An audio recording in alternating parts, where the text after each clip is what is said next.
Welcome to Speaking of Schaumburg. I'm Village President Al Larson. In this episode, I'll talk with Schaumburg's Economic Development Coordinator about the new businesses coming to Schaumburg. Then the head of Schaumburg Summer Theater program will be here with a special guest to discuss their upcoming production of the classic Marx Brothers hit, Coconuts. We'll finish the program with an update on the exciting events coming up at the Schaumburg Convention Center. All of this and more today on Speaking of Schaumburg.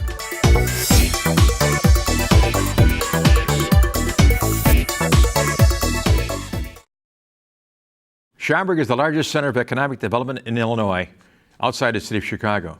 Here to discuss some of the new and exciting businesses in the village is Economic Development Coordinator Matt Frank. Matt, welcome to Speaking of Schaumburg. Thank you for having me. Tell us about these exciting businesses coming into town. I heard something about Legoland Yeah, Legoland is doing exceptionally well.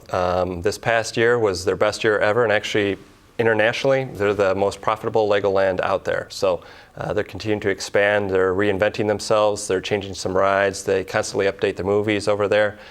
So the general manager over there, Ben Sweet, spoke to our Schaumburg Business Development Commission and highlighted the fact that they're continuing to market themselves and doing very well. So we're excited that they continue to attract folks from all over the Midwest. Well, that's a streets of Woodfield. Correct. What about Woodfield? Is it still the economic engine that has been? Oh, absolutely. It's the huge draw for the region, and they continue to fill their vacant stores and bring national retailers and exciting tenants to their storefronts. So Mark Stritch over there does a great job filling that space, and we're excited that they continue to reinvest and bring folks to the community. So you have streets of Woodfield, and you have Woodfield, and then there's Woodfield Green, is that correct? Woodfield Village Green, right across the street on the north side. How are they doing? They're doing very well.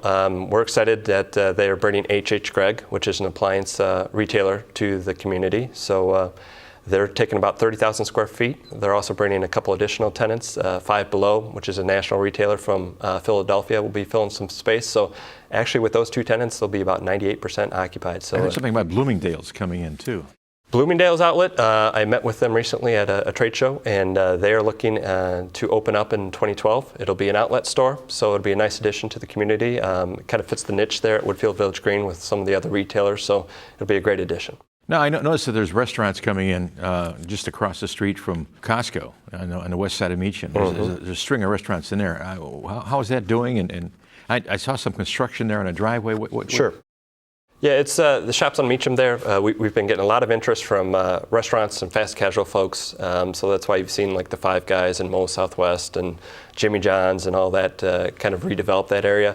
And actually working with Buffalo Wild Wings to take the remaining pad there just across from Westwood Tavern Grill on the west side of Meacham Road. So that should be, I think, a nice spot for them, and should do very well close to the convention center and attract folks from not only the business folks, but outside the community. But, it seems to me there's all kinds of hamburger places out there. They all seem to be arriving in Schaumburg at about the same time. Tell me about your hamburger list. We've got quite the collection with Meatheads over at Streets of Woodfield, Five Guys on Meacham Road, and Smash Burger just opened up their 100th store here in Schaumburg, right next to Portillo's. So we've, Schaumburg's a great place to do business. They want to test out these new markets and concepts here, and because of our large daytime population and great residential folks here. So, we will continue to work with folks, and we've got more restaurants anxious to open up here in town. Can you give us a hint as to what might be out there lurking? Lurking and looking? Sure. Tilted Kilt is probably the closest opening. They're taking over the old McCormick and Schmick. So that's be interesting, and hopefully bring some nightlife and excitement to that area. We've got I mentioned Buffalo Wild Wings. The old Smoky Bones on Mall Drive is going to be a family restaurant. So the owner, John Komodos, he's done a lot of restaurants in the area, so he's investing there, and kind of affordable family option there right by the mall. So we're excited to see that moving forward, and we're in talks for other folks too.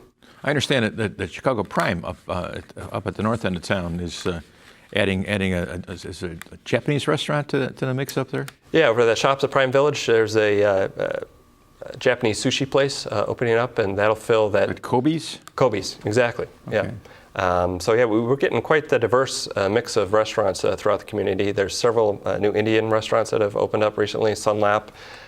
We had a Mediterranean Dream Green over at Schaumburg Marketplace, which is with the Melting Pot shopping center over there. So we've got in Town Square Mint Fusion opening up, so that'd be a nice addition. What is mint fusion? It sounds...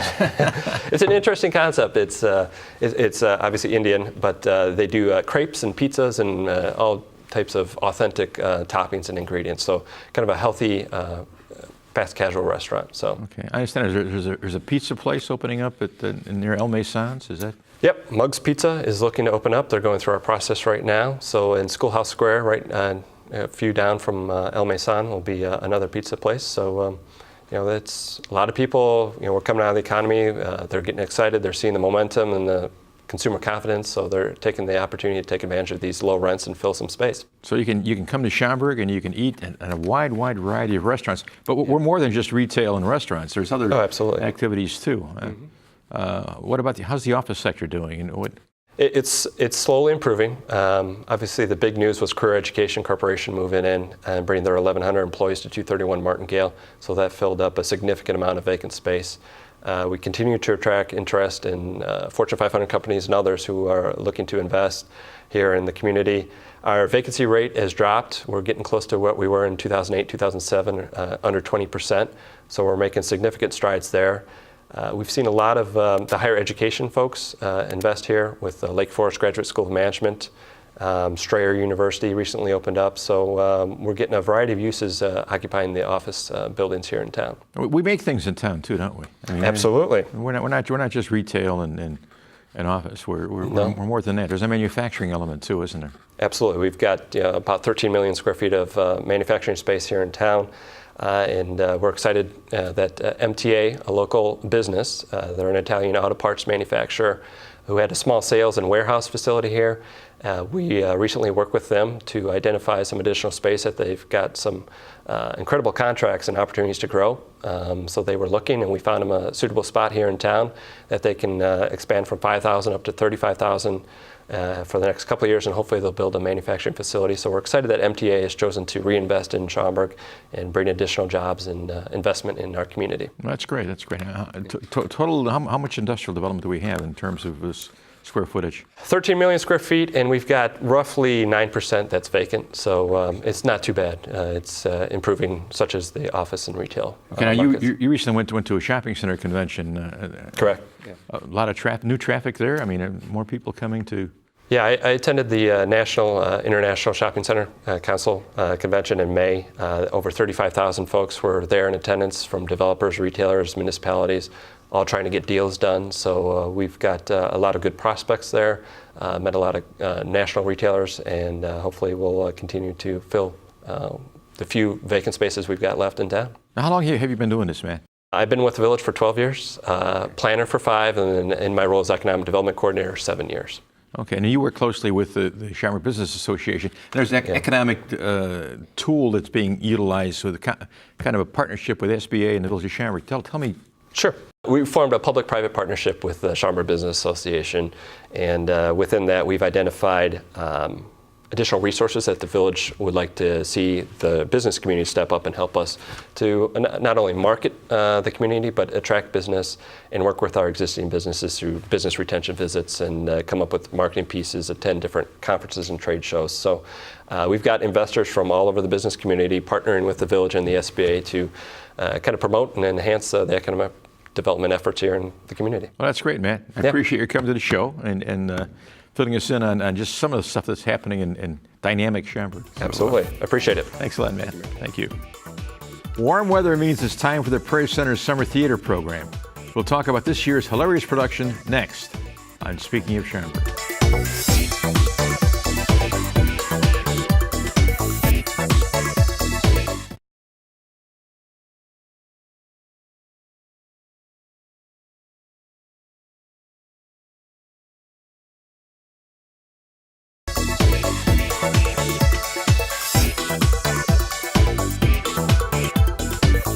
Every summer, Schaumburg's Prairie Center for the Arts auditions area high school and college-age talent to perform in an audience-rousing musical production. Here now to talk about this year's exciting program, our Summer Theater Director, Rob Palekas, and actor, Jake Robertson. Well, welcome to the show, Rob. Hey, that's us. Thank you. And you're dressed so colorfully. What role do you have? I play Groucho Marx, or Mr. Schlemmer. He's a hotel owner in Florida. And what's the name of the show? The coconut. The coconuts, although we did get a call for someone who wanted tickets for the pineapples, so we might have to rewrite it to accommodate her wills, Back to you, Jake. Thank you. The outfit you're wearing here, I mean, who dressed you? Rob did. If I may cut in, if you don't mind, Yeah. Jake, thanks. We see so many people on the show dressed so nicely, and we just showed up in our regular shirt attire, and so we Felt went. a jacket was We thought a jacket was necessary. appropriate, so we went into our costume shop. We do have quite a few costumes. I think these are fine threads that we found Absolutely. for ourselves. So we just grabbed a couple Fuchsia's my jackets, color. and I found this hat. This is from actually Groucho wore a pith helmet in his the show that preceded this one, but I thought it'd be. What does that mean, fun. pith helmet? What is it? A pith. Well, when you say something really clever, you wear one of these. You tend to be very pithy. And so I thought I'd put this on. So, Jake, tell me, how many shows have you been in? I've been in probably about 20 shows, but this is my second Prairie Center show. Okay. And, No, my third Prairie Center show because I did the murder mystery musical too. and what previous roles did you have? I played Gaston in the murder mystery musical. A French chef, yeah. The the six-armed French chef. French chef. Oh, yes. Oh, yes. And then I also played Pooh-Bah in The Mikado. Which is our last year's Really? summer production of the Mikado. Well, you were hitting that show. Oh, thanks. Oh, really? That was great the way you came out. Just it was very good. Very Thank good. It was a very inspired performance. Who I thought. directed that performance, by the way? Well, he tried. He tried. A very talented young director in the area. Okay, and what happened to him? We had to get rid of him, so I took over. Okay.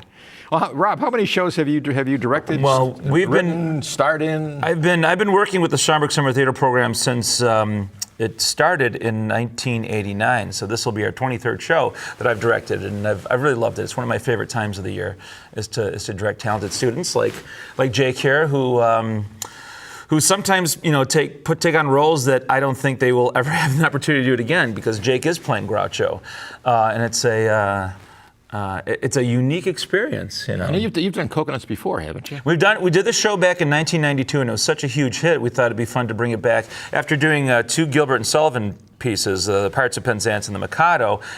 We think that a Marx Brothers show is almost kind of a natural progression from that zany sort of humor to this kind of stuff. Is that because you don't have to pay royalties, Rob? Is that, Well, that does help, but now that they know we're doing it, I guess we're going to have to. Really? So, yeah, for this show. Well, if we call it the pineapples, we probably You're won't. right, absolutely. So, yeah. So wherever how did that name come about? Why did show become the Coconuts? That's an interesting question. The Marx Brothers, this is their second Broadway show. Their first show is called, not many people know that they started out in vaudeville, then moved on to Broadway where they became big stars. Their first show was called I'll Say She Is. The second show was called The Coconuts. They had a tendency to choose their names after just meaningless, phrases or words. So coconuts being kind of a daffy, zany word. Their next show is Animal Crackers. They did Horse Feathers, Duck Soup, Monkey Business, just silly titles. How many Marx Brothers were there? Well, there were 5 performing ones. Gummo was the actor who dropped out before they even went to Broadway. Then Zeppo was the 4 of them: Zeppo, Harpo, Chico, and Groucho. And then Zeppo dropped out after a few of the movies, 5 of the movies. Why? Because he knew that people like us would try to impersonate him, and he didn't want that to happen. Okay, back to you. Anyway, from fiction to fact. So how did you? Did you try out for that role or for any role? Yeah, I really wanted to be Mr. Slumber, to be Groucho, and so that was the one I focused most of my energies on. But obviously, I tried for other ones. We read for Chico too, but I felt Groucho was the best. Who has the female lead in that show? What was that? Well, it was Margaret Dumont, of course, Yes, who popularized absolutely, the role. She was She kind she didn't know what was going on either. No, she really didn't. She was just there for Groucho just to kind of, unload a bunch of jokes on her. And we have a wonderful performer, Ellie Glavich from Barrington, who's going to be playing the part, and she's great. Okay. So. Has she been in a production before? So Ellie's been doing shows with us since I think 1996. So she's a veteran of the program. What are some of her starring vehicles? Well, she's been in chorus and performing in roles, just little things here and there. So this is her big breakthrough part. Oh, okay. Yeah, she's going to be fantastic. Any singing involved in it here at all? Well, Yeah. You have a number. I don't know if you call it singing, but Well, let's hear it. What is it? I don't know. My number is called What's There About Me, and it's just Groucho kind of going on about how ladies love him. That makes the ladies hang about. Yeah. There's always a gang about. Yeah. Kind of vamping a little bit? Is that Yeah. a little riffing back and forth? Okay. But Groucho only sings, he has about 3 singing parts, but there's a lot of chorus numbers, a lot of dancing numbers. There's a lot of spectacle. Well, how many people in the show? We've got about 35 people in the show. How many from Villa Park? How many from Villa Park? Jake is from Villa Park. I think we have 9. Wait. We let somebody from Villa Park play Groucho? They lied on their audition forms. Okay. Yeah, we have about nine students from Villa Park, so they're kind of... I sense some kind of subversive... the Villa Parkians are coming into town here. We're trying to infiltrate. Yeah, I don't know what that's all about. But don't worry, after the summer, we'll clean out the place and get rid of them. So we'll fumigate. Yeah, right. When is the show? The show is at the end of July, last weekend in July, the 28th and 29th, and the first weekend in August 5th and 6th. There is a lot of great music. The score's by Irving Berlin, which was his first Broadway musical. So there's a lot of sweet little numbers. The song Always, you might be familiar with that. I'll be loving you. That's the one. Always. Well, thank you. It's very pretty. The love that's true. See, I think this is for you. That verse is to you. Do you want to join it? I don't know. So Is that it's song in the show? very fun stuff. There's a Charleston number, just really crazy Well, stuff. I want to hear some Groucho. Speak Groucho to me, Want to do a Jake. little Groucho? Okay. He's often insulting people, so I don't want to insult you. No, I'm used to this with rap.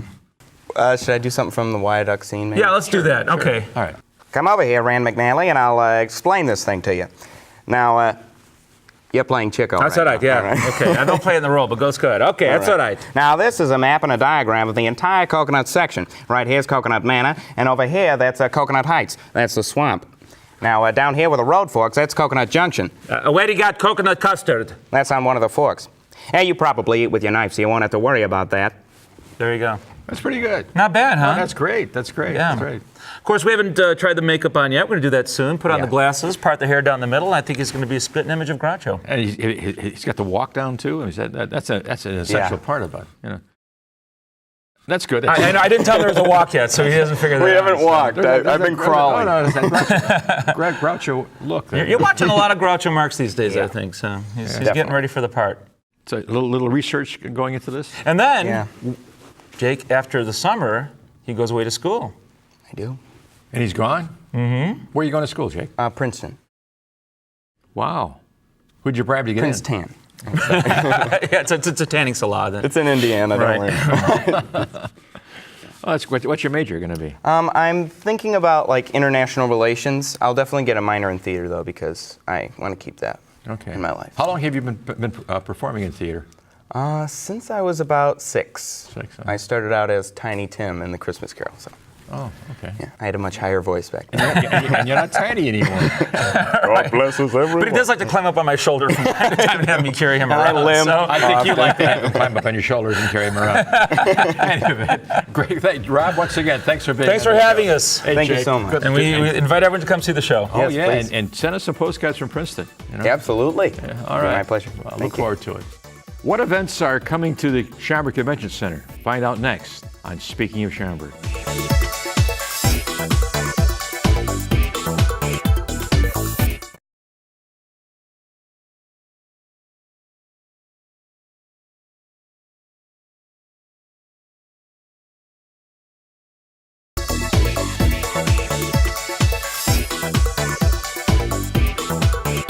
The Renaissance Schaumburg Hotel and Convention Center stands as an outstanding groundbreaking showpiece for conventions and trade shows. Here now to talk about the center and its upcoming events are Tony Abadi and Jeanette Ulepik. Well, welcome to Speaking of Schaumburg, Thanks, Tony. Mayor. Thank you. Weren't you on here once before? Yes, I was. I was here with Jeff and Matt Frank. Okay. About a year ago. This so time. you're kind of a pro at this kind of stuff. I am a pro at this. Yeah. I'm becoming good. How long have you been with the Convention Center Hotel? I was one of the first employees hired December 2004. Before the hotel was finished, we were in the pre-opening offices across the street. Okay. Where did we steal you from? Where'd you come from? I spent 6 years prior to this with the Chicago Convention and Tourism Bureau down at McCormick Place. Okay. All right. And what is your role with the Convention Center and hotel? What? I'm the Director of Convention Center Sales, so I report to Jeanette, but my main goal is to keep the Convention Center filled with activity in the convention center and hopefully spill over into the hotel. And obviously, our priority one, our first priority, or a priority one type of business, which is filling at least one, if not more, overflow hotels in the area. Okay. Well, Jeanette, how long have you been with the organization? I've been with Marriott International for 21 years now, and with the brand of Renaissance for about 8 months. Okay. And what is your role? What do you do besides show up?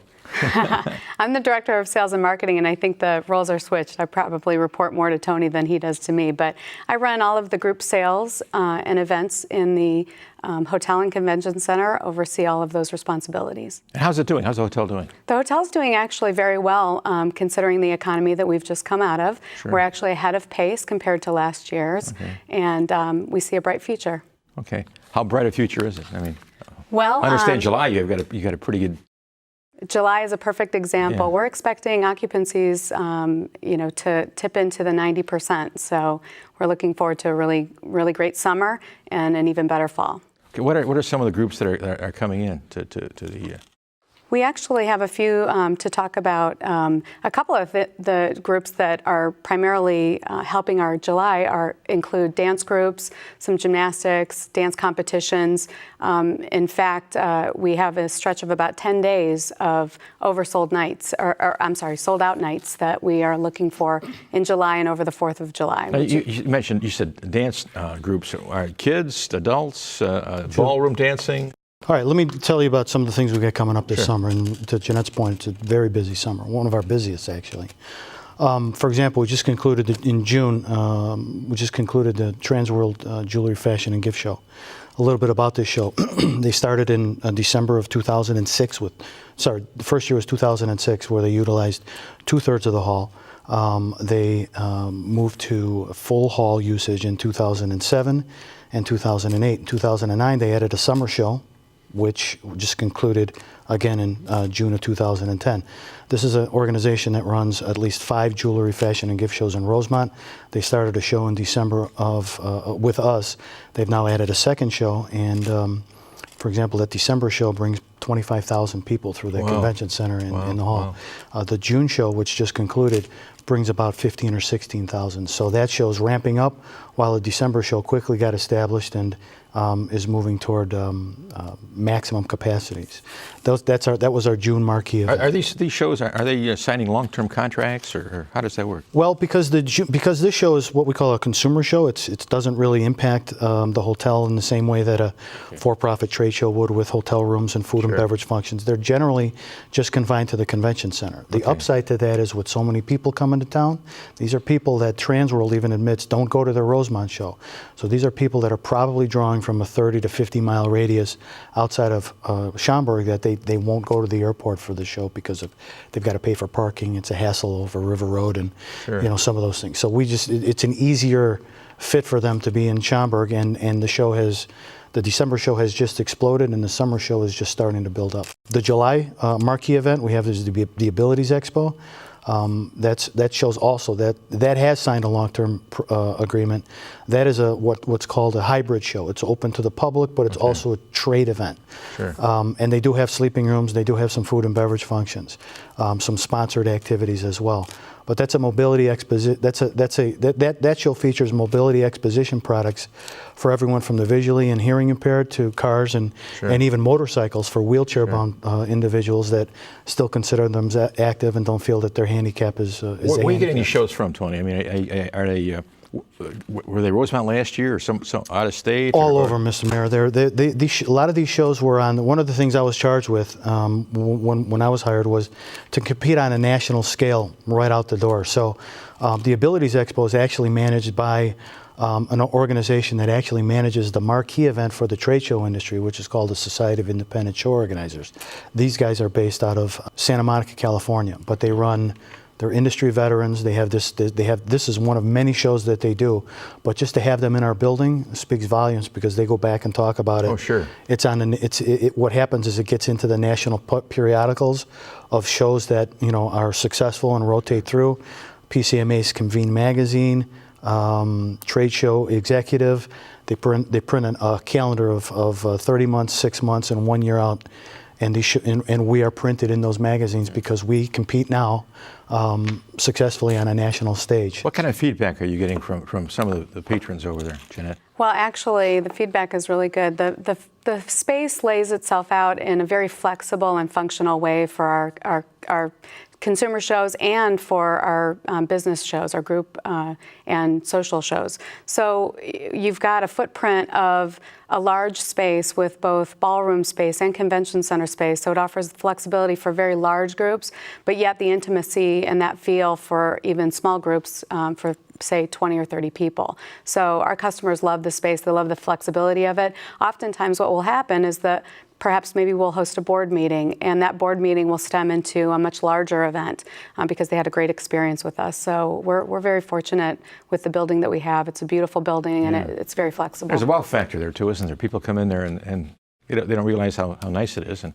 there is. As soon as they drive through the front entrance, they get a sense of warmth and welcoming with our halo entrance. It really speaks to all the senses. That's really what the brand is about. When you enter our halo lobby area, you are greeted with a beautiful scent, a fragrance that hopefully you'll remember when you leave the building. After that, you're just welcomed into this big, open, bright space with lots of colors, beautiful artwork, and service to match. you have a number of weddings there too, don't you? Some good-sized weddings. We do.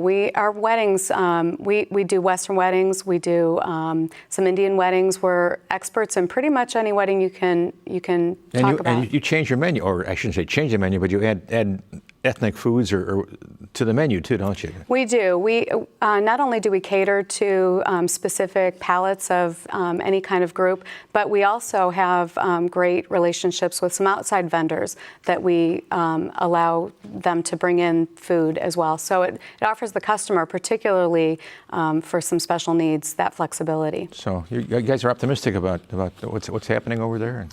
We have a very busy summer and an even better fall, and 2012 looks to be even better than the last half of 11. Well, 8.5 minutes goes by fast, doesn't it? It sure does. Hey, Tony, thanks for being here Thanks. again. Thank Jeanette, you. good to see you. Very good to see you. Thank you. That'll do it for this edition of Speaking of Schaumburg. Join us again next month for another all-new episode. Until then, I'll see you around town.